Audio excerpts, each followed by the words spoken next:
Olá! Hoje vamos retornar aos estudos de farmacotecnia com a Jana, falando a respeito dos excipientes.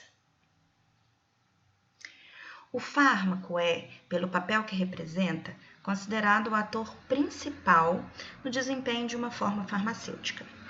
Afinal, é dele que depende o efeito farmacológico esperado para o medicamento.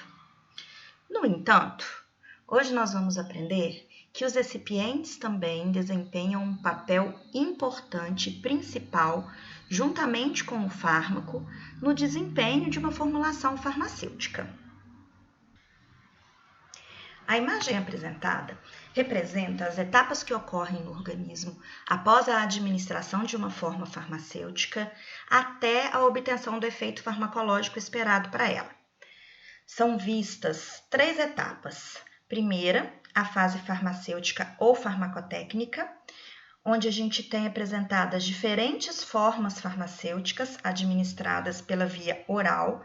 Então, nós temos comprimidos, cápsulas, soluções ou suspensões, comprimidos de liberação retardada e comprimidos de liberação prolongada do tipo matricial. Em segundo lugar, nós temos a etapa chamada farmacocinética, onde a gente pode ver que determinam esta fase do efeito farmacológico os processos farmacocinéticos que ocorrem com o fármaco no organismo após a sua liberação a partir da forma farmacêutica, que são os processos então de absorção, distribuição, metabolismo, biotransformação, excreção e eliminação.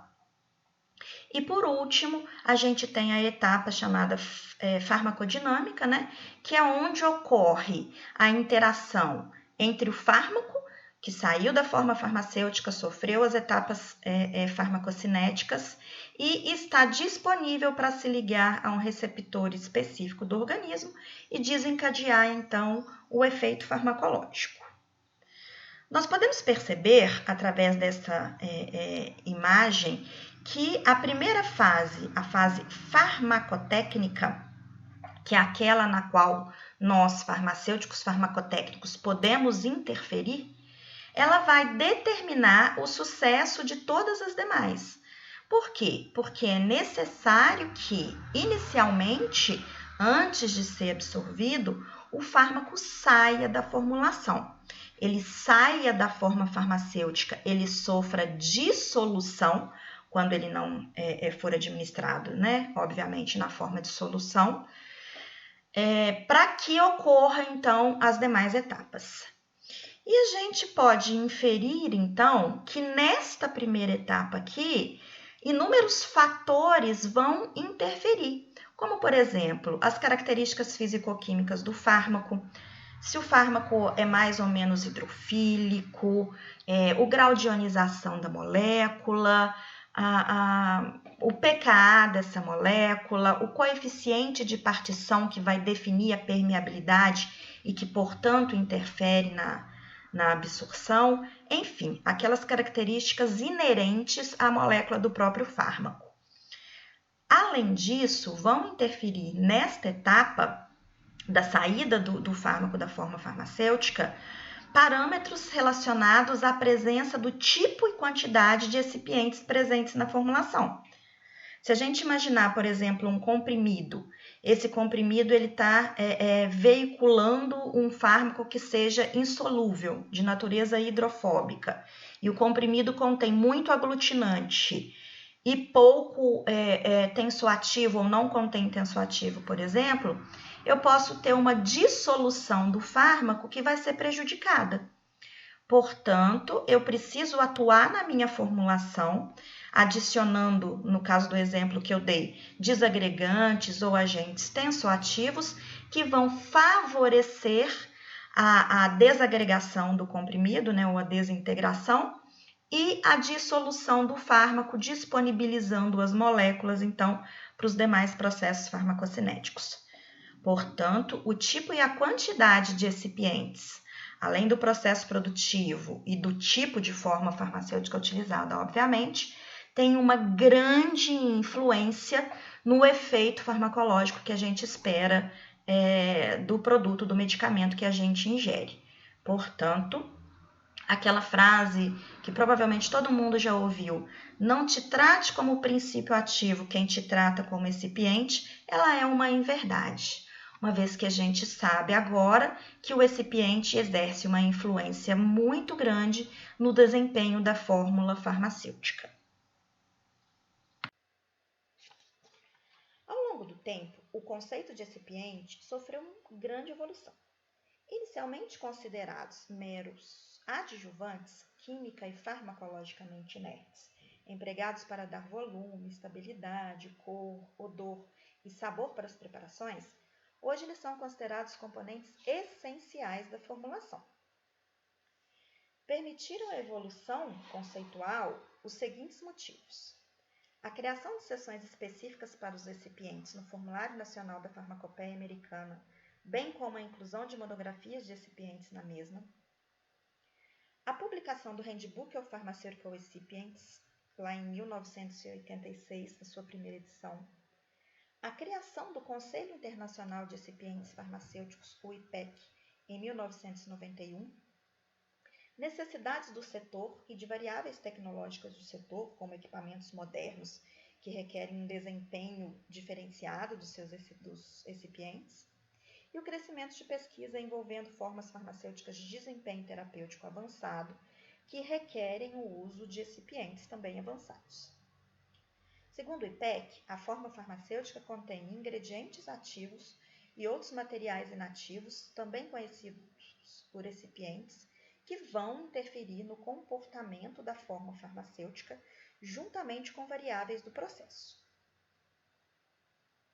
Segundo o IPEC, então, recipiente é qualquer substância diferente do fármaco ou do profármaco que tem sua segurança avaliada, são conhecidos geralmente como seguros, e que podem ser incluídos nas formulações com uma ou mais das seguintes finalidades. Primeiro, possibilitar a preparação dos medicamentos, como, por exemplo, os diluentes, aglutinantes, desagregantes, lubrificantes, veículos, emulsificantes, gelificantes e outros. Permitir a administração de doses exatas de fármacos, mesmo em pequenas quantidades, como, por exemplo, prednisolona, levotiroxina, o etinil estradiol. Nesse caso, essas doses muito pequenininhas requerem a presença na formulação de maiores proporções de agentes diluentes. Fornecer estabilidade para a preparação, tanto do ponto de vista químico quanto físico e microbiológico. Exemplos de químicos são os antioxidantes, os quelantes, modificadores de pH e tamponantes, e suspensores, tensoativos e floculantes, que vão interferir na estabilidade física, bem como os conservantes, que são aqueles recipientes que vão interferir na estabilidade microbiológica da preparação. Ainda, outro papel muito importante dos recipientes é o de melhorar a aceitação ou assegurar a aceitação dos medicamentos pela população, por meio da incorporação de adjuvantes de cor, odor e sabor na formulação, como os corantes, aromatizantes, flavorizantes e edulcorantes, e ainda com a finalidade de modificar a liberação do fármaco. Os recipientes, eles são produzidos ou eles são selecionados para produzir formulações tanto de liberação convencional ou imediata, quanto aquelas de liberação modificada, liberação prolongada, controlada ou então a retardada. Assim, os recipientes podem ser categorizados conforme o papel que exercem na formulação, no que diz respeito ao preparo, estabilidade química, física e microbiológica e na aceitação dos produtos. Ainda interferem na liberação do fármaco e outras funções específicas também podem ser elencadas.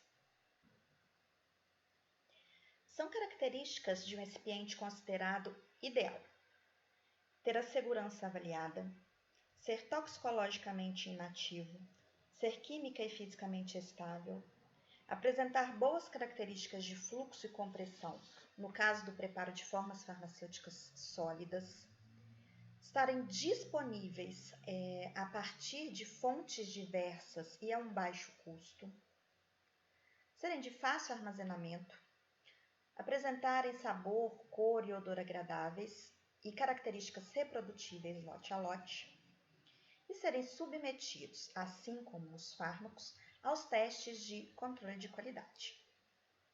São, portanto, requerimentos dos recipientes a apresentação de qualidade, de segurança e de funcionalidade, que pode ser entendida como desempenho de cada um na formulação farmacêutica em que foi incluído. Um aspecto considerado de grande relevância para os recipientes é a sua segurança. Os recipientes podem ser obtidos de diferentes fontes: animal, vegetal, mineral ou através de síntese, como os inúmeros polímeros que são empregados como recipientes. Eles se constituem, portanto, como espécies quimicamente heterogêneas que possuem desde moléculas simples até estruturas químicas complexas. Portanto, do ponto de vista de segurança, os recipientes podem ser subdivididos em 3 categorias. Na primeira, encontram-se aqueles aprovados para o uso na indústria alimentícia, geralmente reconhecidos como seguros, Generally Recognized as Safe. São os recipientes denominados GRAS. Ou então aqueles que já têm uso consagrado na indústria farmacêutica. Na segunda categoria se encontram os recipientes obtidos por modificação estrutural naqueles de primeira categoria, já aprovados ou já utilizados. Por último, inclui os novos compostos que nunca foram empregados pelas indústrias farmacêuticas, cujo desenvolvimento é determinado pelo interesse na produção de novas formas farmacêuticas, nomeadamente aquelas de desempenho terapêutico avançado. Neste caso, o desenvolvimento do recipiente é determinado pelo interesse das indústrias ou de pesquisa. Cada recipiente, portanto, bem como a quantidade selecionado, ele vai ser escolhido com base na função esperada e também com base nos critérios de segurança que estão disponíveis na literatura para cada um deles. Assim, recipientes farmacêuticos são considerados seguros para o uso, desde que sejam respeitadas as quantidades máxima permitida de cada um, em determinada forma farmacêutica, que vai ser administrada por dada via de administração. Tá? Portanto, as condições de uso devem ser consideradas seguras para aquele recipiente que a gente for incluir na forma farmacêutica.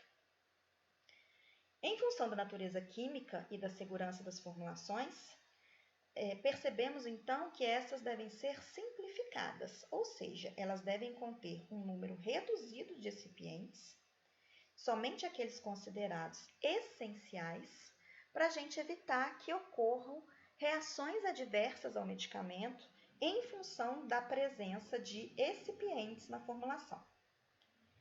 A sacarose, por exemplo, que é muito utilizada no preparo de veículos de xarope simples, pode causar aumento dos níveis de glicose no sangue, sendo seu uso desaconselhado por pacientes diabéticos. Já o sorbitol e o manitol, utilizados em veículos de formulações líquidas ou insólidas, têm efeito laxante. A lactose, amplamente utilizada como diluente para cápsulas e comprimidos, pode provocar intolerância à lactose, devido à deficiência de lactase em determinada população. Portanto, há relatos de sensibilidade à presença de lactose em formulações farmacêuticas por inúmeros indivíduos. E isso vai variar de gravidade, de 1 para 1, conforme a gravidade da intolerância que cada um possui. Um outro exemplo particular de substâncias sensibilizantes é a dos sulfitos. Bisulfito de sódio, metabisulfito de sódio, são componentes empregados, são recipientes empregados como antioxidante, tanto na área farmacêutica quanto alimentícia, e que podem causar reações de hipersensibilidade em populações de risco, tais como broncoconstrição, prurido, urticárias e outras. uma tendência mundial, portanto, além do preparo de formulações sugar-free, sem açúcar ou sem sacarose, são as formulações sulfito-free, que não contém, portanto, sulfitos, um metabisulfito ou sulfito de sódio como agente antioxidante.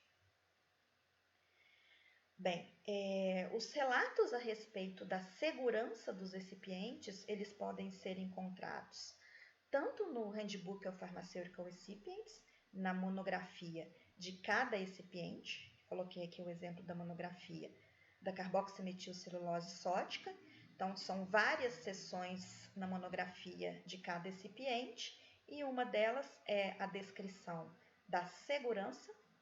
Então, nós podemos ter essas indicações tanto no Handbook of Pharmaceutical Recipients como na literatura, onde há inúmeros relatos de reações adversas a medicamentos causadas pela presença de excipientes nas formulações.